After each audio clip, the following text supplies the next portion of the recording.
Hey everybody, Chris here. Welcome back to another video. Alright, so progress here on the H22. Got the transmission on, the clutch on. That's a Yannica Stage 3 clutch. I think the customer says that was.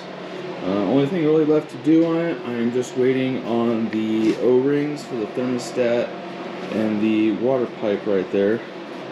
Said I wasn't really feeling comfortable with those things, so I ordered some new ones. It should be in today. Here in about an hour or so. But my job for the day is I'm going to try to get the wiring harness on this guy and get it adapted over. This is for the alternator. The alternator on the D series, the back, H is in the front, so I got to switch that over. Only other thing on the H you really have to do to convert the wiring harness is the air intake temperature sensor. It's just a little bit in a different spot. Normally on the D series, I believe it's on the intake manifold around this area, or sometimes it's actually on the air intake tube. So you just gotta extend those wires just a little bit and it should reach just fine. We're gonna try and get the fuel injectors on this guy. I got those in the machine right there. Gonna run a few cycles on them, get them nice and cleaned out. We'll put them in there, make sure they're 100%.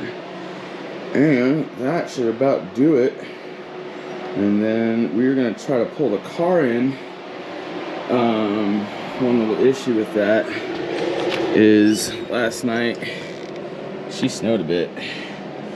Yeah, and it's pretty cold today too. It's nice and frosty. All the trees are frosted up pretty good. So, got the car cleared off as much as we can. But, as you can see, still got a good amount on it. We're going to try to let that sit a few hours. Let it melt and dry. So it is a couple degrees above freezing right now, not much. But once that melts off and dries just a little bit, we're gonna bring in the garage, get this area straightened up so we can. That way we can start swapping this motor into it. Then I had another customer drop off another project for me. This is a D series transmission in here. I gotta do a little modifications on that he wants me to do. But come to find out overnight that the transmission was still full of oil. So I got a nice puddle on the floor here I gotta deal with, so that's gonna be another fun project. But I just gotta take that one apart, take the guts, put it in a bucket, and he wants to take the casings off to get hot tanked and cleaned, so that'll be nice. So I'm gonna get started on all this stuff. Pulling the wiring harness, getting this stuff ready. I'm trying to film as much as I can of it. You guys just stay tuned and see some cool stuff. Out in the storage shed, got the old D series here. I'm gonna rip this wiring harness off so we can put it on the H and we'll make it fit, I guess. Yeah. Shouldn't take too long, won't take a couple minutes. Alright, let's do it.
Alright guys, little hiccup. Apparently these are OBD2 injectors. These are OBD1 clips. I don't have OBD1 clips, or I'm sorry, OBD2 clips right now. So what we're gonna have to do, The only difference between the two really is on the OBD2s. I don't know if you guys can see it, but there's a little tiny post right here in the middle, pointing up in between those metal prongs. All you really got to do is cut that off, and it clips on just fine. So I guess we're gonna have to take this off and do that, and continue on again. All right, let's go.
Alright guys, made some real progress. Check that out. Got this for the reverse switch. Distributor. Just gotta put the distributor on. I'm gonna wait till I lift it up and put it in. The only thing I really have left to wire is this right here for the oxygen sensor, because the customer is actually buying a aftermarket manifold and I don't know exactly where the oxygen sensor is gonna sit. I have a feeling it's gonna sit back here underneath the motor. But that is all it. She's all wired up. The alternator all wired in. She's all ready to go in the car. We're gonna go and pull the car in the garage now. And let's go and do that real quick. In that corner. Yep. And give us room.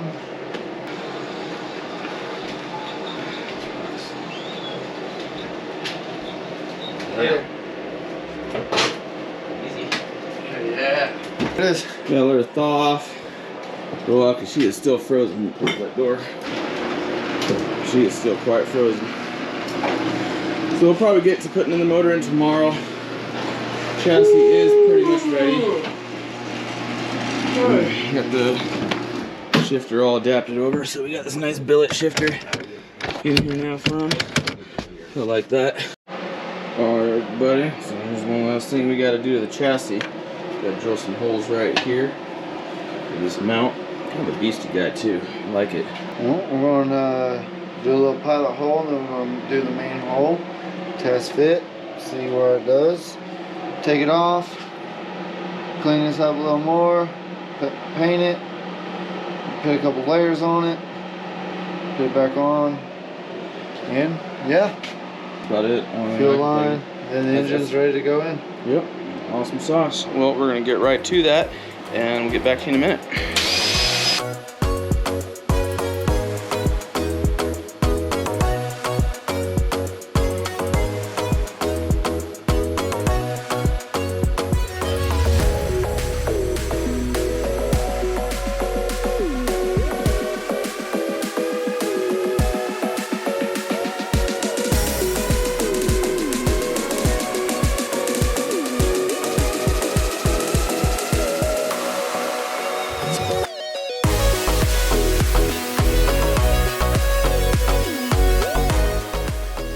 Alright guys, well, it's getting ready to start a new video. This is some crazy stuff right here. I was airing up my air compressor, and while I was getting a bunch of tools ready to do some work, the air compressor just kept having to fill up, shut down. Like a minute later, not even, it would fill up, shut down. Now I know this fitting right here, this little swivel ball, does leak slightly. Like, normally it's like every half hour it has to fill back up if I don't touch it. But I don't know if you can hear that leak right there.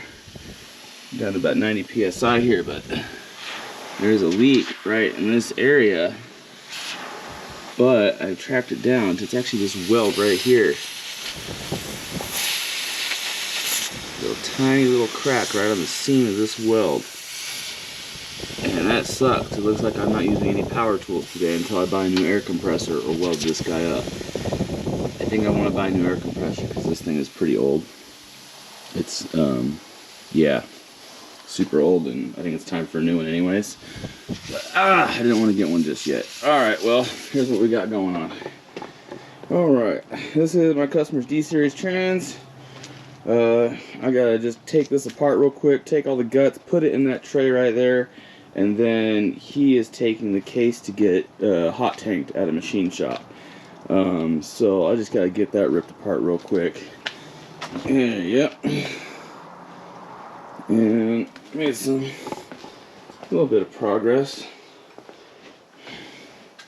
We got the holes drilled for the mount. We got the mount on.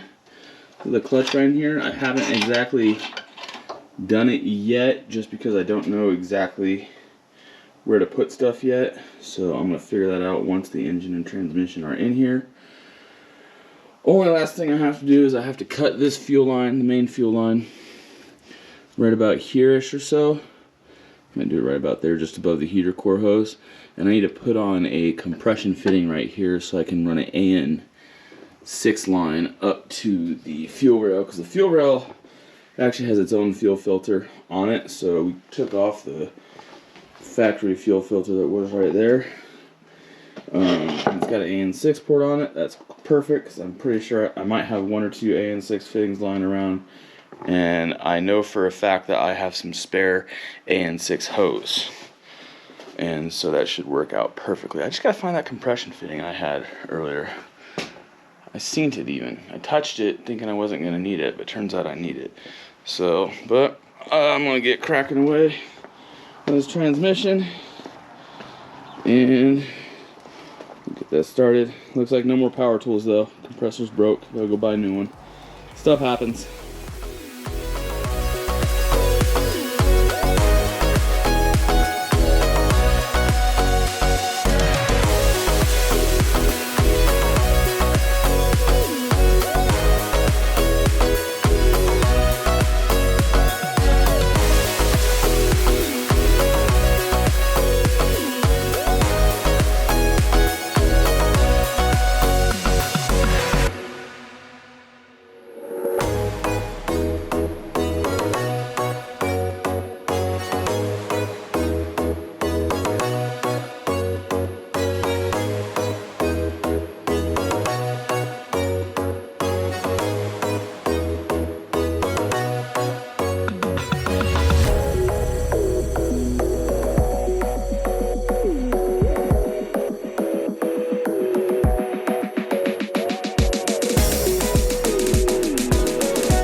guys, got it all disassembled here.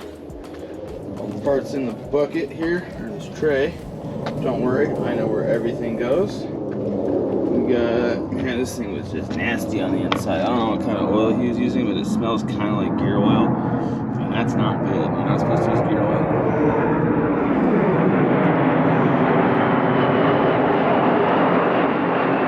That was cool. But anyways, yeah, you're not supposed to use gear oil in these things, and it kind of smells like it. So I'll talk to the owner about that. But to this guy, totally different customer from that car right there. I'm just taking this part. I don't even know what video I'm gonna put this in, just because, you know, it has really nothing to do with anything that we're doing. It's just something I'm doing for money. Yeah. And that was him right there, just messaging me, let me know. I did lose actually a couple of the little detents, especially this one right here. I totally forgot about this guy. Whenever you take this shaft out, it's for the shift system, there's a detent in there that will shoot out like a rocket. And I totally forgot about it. And it shot somewhere, it's probably at the bottom of my driveway somewhere. Well, I'll just back out my car and I'll probably find it at the bottom under there, probably on a crack or something. If not, I have an entire D-series transmission in a bucket in my storage shed. I can always pull one out of there. I have quite a few spares. Alright guys, got that fuel system all taken care of. Fuel filter's all gone. Got that compression fitting on there. I take a quick break to take apart another transmission for somebody else. I think I'm ready to put this guy in here. We got the engine right here all strapped up, ready to go. And I'm gonna put this on time lapse so we can get this engine here real quick. Alright.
everybody. Alright, we got it in. That was not easy. I've done an H-swap before, but that one was pretty rough. I think it's just because these mounts here are just really stiff, and they just did not want to twist or flex at all. And it's cold out, so that did not help our cause at all. Oh man. And I did struggle over here quite a while with this shifter linkage assembly. Get that out of your way so you can see.